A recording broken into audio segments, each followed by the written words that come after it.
nag-start po ako magbenta ng itlog ng pugo. Actually po, yung una ko pong tinitinda is yung product namin is maalat.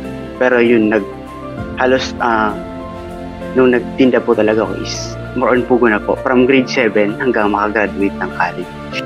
Nag-start po ako yun yung magtinda po lahat. Kapag mga holiday, ganyan. Tapos nung mga nasa junior high pa ako is, may mga times po talaga na absent since magtitinda po. Then yung ng college po, meron din po may mga times din. Pero since alam po nga natin kapag college is, minsan is hindi naman straight talaga yung oras na nandun ka sa school. May mga time na vacant, ganyan. Pwede dun mag-start. And nung pag nag-batch po kasi ako, nung first year and second year ako, dun po ako since online, after ng online class, yun, nakakaraket po, nakakapagbenta.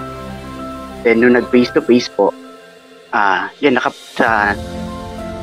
nung nag-aaral pa ako sa yun sa Naga College Foundation po, sa aking alma mater, dun po is, kapag may vacant po, nung face to face is, nakapagbenta din po na po.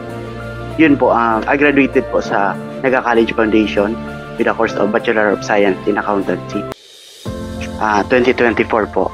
Then I took the CPALE po this May 2025 po. Certified Public Accountant Licensure Examination. And yun, glory to God, pumasa naman. Yung po is Certified Public Accountant. Yan po yung mga about po siya sa more on sa yung mga field niya po is more on tax, commerce, tapos sa audit, government, yung mga accountant po, yung mga record. Yan po yung mga field nila na pwede.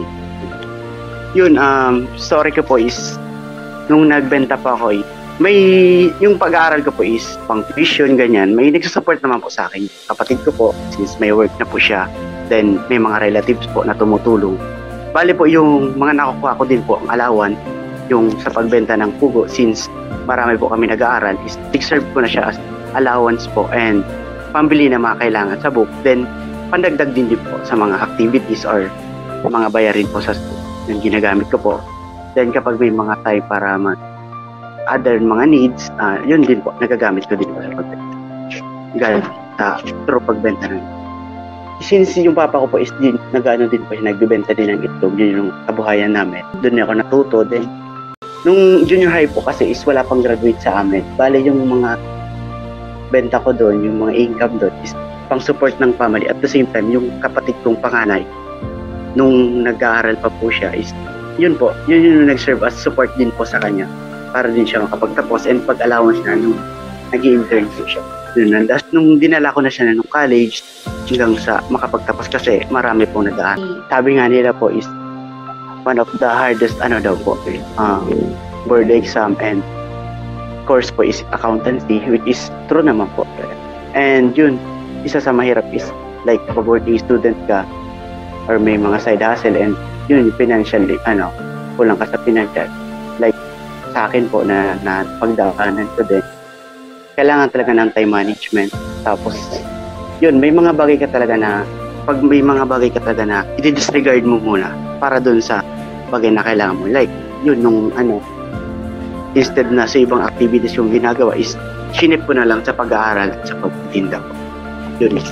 Tapos since sa college po kasi is na lalo na sa accountancy is yung po, may qualifying exam, may maintaining grade. Yun yung mahirap pagsabayin po. Glory to God kasi yun na kapag sabay na over na naman nalalagpasan. Doon po sa mga gustong mag-aral din ng accountancy. Tips po is yun, kung gusto mo po talaga maging accountant, maging CPA, tapos sa iba yung may gustong pangarap, since iba-iba, isulat mo po sa table of your heart yung pangarap mo.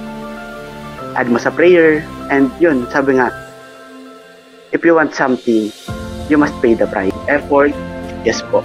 Yun, i-pray mo sa Lord, agad ka na, hinga ng guidance sa Lord, and yun, lagi mong i-remind sa puso mo, tapos sa isip mo na, makukuha ko ang argay na ito.